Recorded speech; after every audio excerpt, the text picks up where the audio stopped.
So I'm Martha Cattell, and I'm a curator at Crescent Arts in Scarborough, and today we're joined by artist Aphra O'Connor, and we're interviewing her about her piece Harbour Compositions, which is currently on in the Place exhibition at the Brunswick Centre in Scarborough.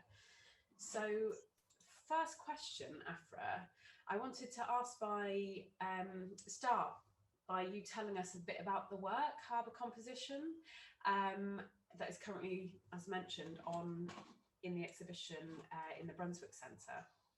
Yeah, absolutely. Thanks for having me as well. And these questions are really helpful. Like it was a while ago that I made these. I think it was April or May. I actually have a picture of them up on my other screen just to remind myself what it was I made, because it was so long ago. My poor little brain can't cope. But they were really, really really insightful questions, and actually made me like stop and think about, why did I actually make this? So I'll try and articulate that. But the commission was a really great opportunity, and I love doing things to do with local art organisations, because it's so important to build like a network up. Especially, I've just returned from, well, not just, but because of the pandemic, returned from London. So having a network is really important.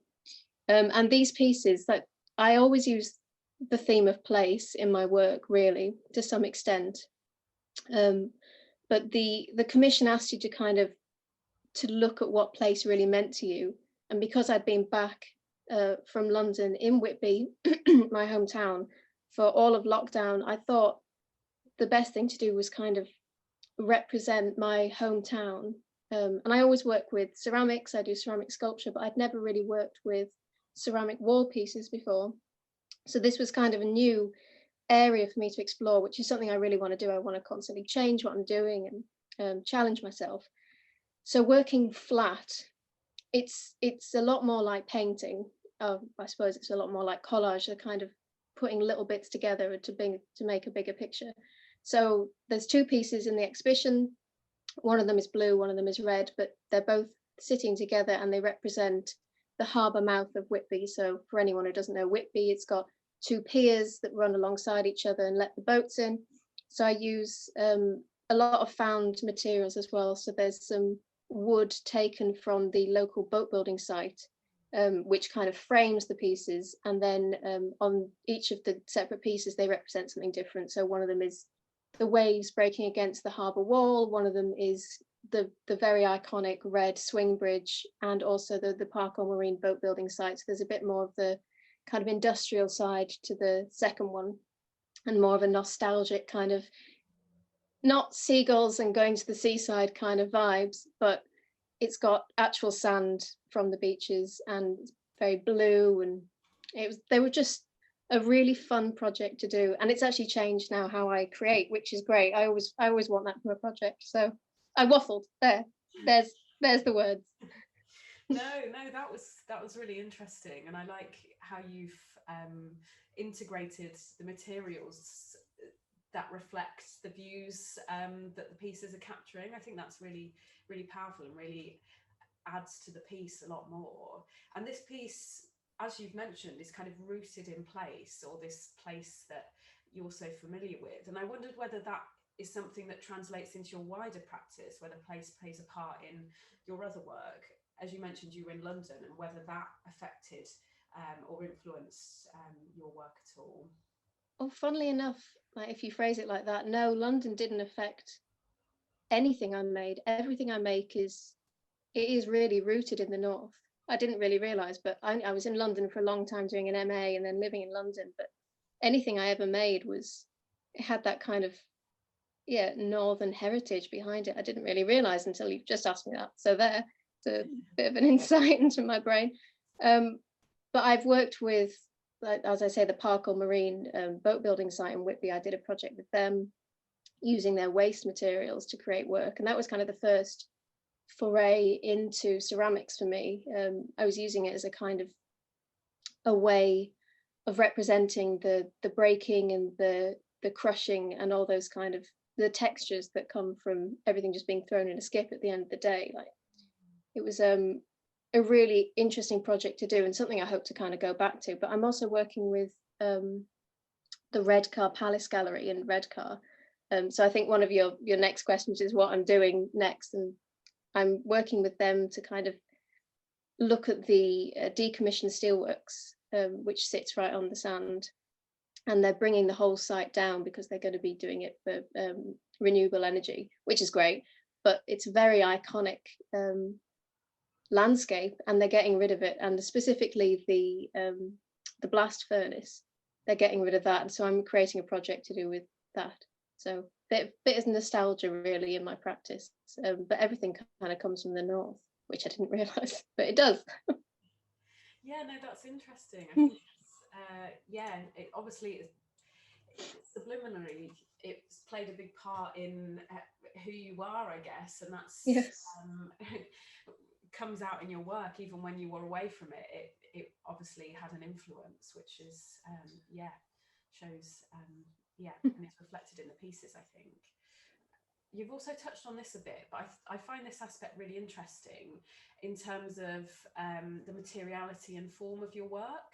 As you said, you often use found objects, and another thing that I found quite unique about your work is the really distinct bright colours, which you might say, I'm looking out at Scarborough today and it's very grey. So I wondered how did that particular style and the interest in discarded objects and patterns come about? Oh, big question.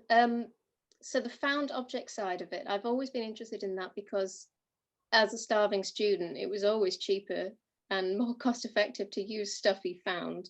But saying that, it's developed into just a complete love of found design, whether that be like scrap metal, or I use a lot of plastic packaging, which when you actually create a plaster mold out of some of these, like a donut container, or it's always sweet related actually, and I get a lot more packaging during Christmas time, so I don't know what that says about my eating habits.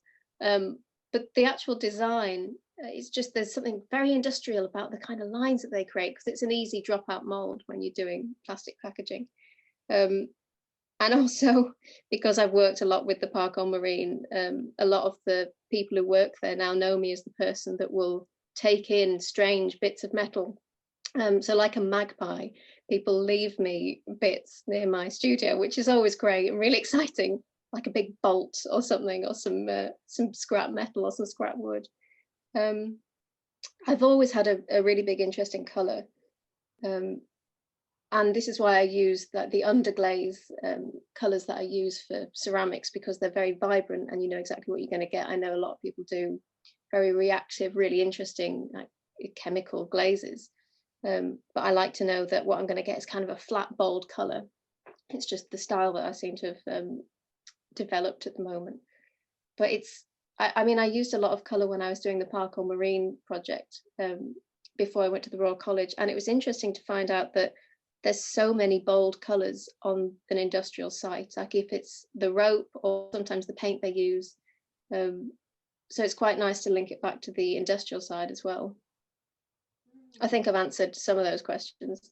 Yeah, no, I think that's interesting. I think it's picking out those bright colours, which might be kind of hidden away, like you say, on a bit of rope, or maybe on the bow of a boat, which which is interesting, because I think otherwise people focus on, say, the colours of the sea, or maybe the houses in like Whitby, rather than the kind of these kind of hidden bright colours, which I really like. Building on that question, and it relates to materials again, is there anything in particular material-wise that you haven't yet worked with that you'd like to incorporate into your work? I don't know. I work with so many different materials that it's difficult to pinpoint what else I'd like to work with. I mean, it also depends on the project. It has to be something that's appropriate for the project. I touched on bronzes when I was doing my BA at Wimbledon, and that's something I'd really like to investigate again, because they use a very similar kind of mold making technique to the plaster mold making that I use for my ceramic work. So it'd be interesting to kind of relate aspects of the found objects and the casting process in both ceramics and bronze. But getting a foundry around here is is difficult and also expensive. And my next thing was gold and silver, like straight in for the expensive materials. Like, yeah, I'll have some gold. But metal is always the material I go for, because it's got such it's very opposite to ceramics. It's hard and it's very definite, and there's something quite fluid about ceramics, but they're a lovely pairing. So yeah, I'd love to work with doing some bronzes again. I think that would be really exciting. Yeah, no, I think that would work well with your style as well, because like you say, there's this kind of natural / industrial feel to your work. And I think incorporating more metal into that will, yeah, complement that further. So thinking about one thing I noticed when I was looking at your work is the tactility that it has and the movement that is captured by, I guess, the form, but also the patterns that you have painted on them. So I wondered whether you ever intended to build audience touch into people's experiences of your sculptures, or whether it's purely a visual experience you want people to have. I mean, in the same way as I'd like to use different materials, it depends on the project. And a lot of the, I mean, not the pieces that are in the place exhibition, because I've glazed the surface of them just in case they were touched, but the technique I use, I leave the surface of the clay unglazed, so it's got a very matte finish, which is just something I find really aesthetically pleasing. I don't necessarily want the sculptures to be shiny, which means it's very difficult for them to be touched because it leaves oily residue on the surface. Like they do get marked quite easily. But if I did have a project that it would be interesting to do an interactive design. But as I said about the Red Car Palace, I'm hoping to work with them and do some workshops. So that might be an interesting thing to build into that, to do some kind of interactive sculptures. But yeah, the ceramics is always a very difficult thing to signpost in a gallery that it's something that can be interacted with, because obviously people associate ceramics as very fragile, which it is. Like, I'm very lucky, touch wood, not to have completely destroyed everything I make. But it would definitely be very interesting. And people do love to touch ceramics. So yeah, in the future, that's definitely something I'd consider. Yeah, no, I think you're right. It's that line between people's desire to touch everything and the kind of fragility of the object itself, which could, yeah, heavy hands, I think. Possibly. Yeah.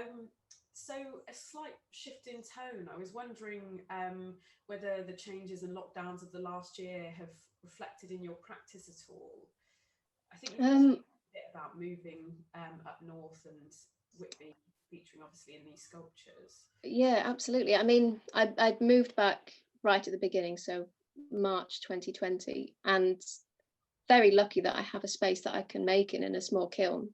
So I just threw myself into making.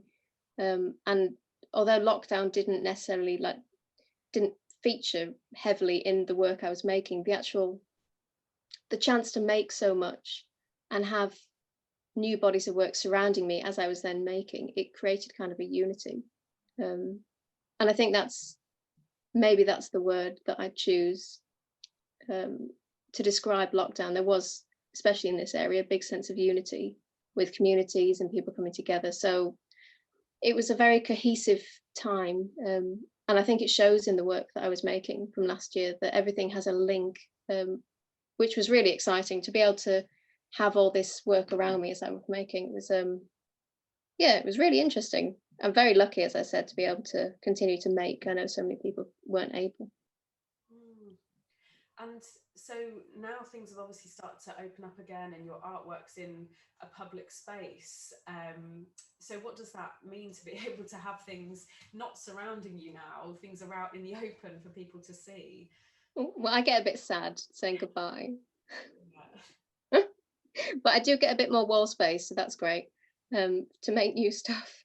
But it's a fantastic opportunity to have work in local places and have the work made about local things.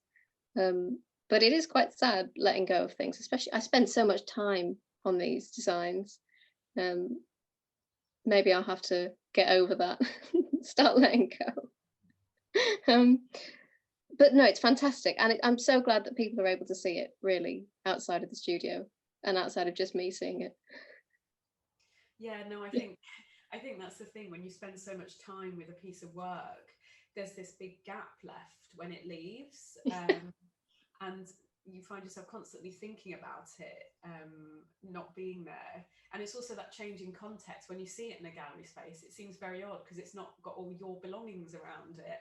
Yeah, It's very, yeah, often in this kind of crisp white space. So it's, yeah, an interesting contrast, I always find. it is very interesting. Yeah. Um, so lastly, you touched on this actually, speaking about your work in Redcar, what you're currently working on there. I don't know whether there's anything else that you're doing, but also I was interested in these harbour compositions and whether you might do more in the series, for example, like thinking of different places along the coastline. I think I'll probably, when I have an idea and it's finished, I kind of leave it there, except for the Redcar steelworks, which is something that I started in 2015, and I've come back to it now that it's being torn down completely.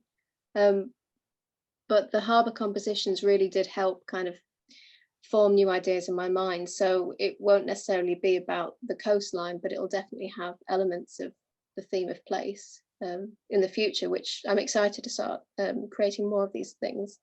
But exhibitions I'm working towards, I've got, I'm very lucky to be featured in a really exciting ceramics book called Contemporary British Ceramics Beneath the Surface by Ashley Thorpe, which should be coming out the end of September, I think.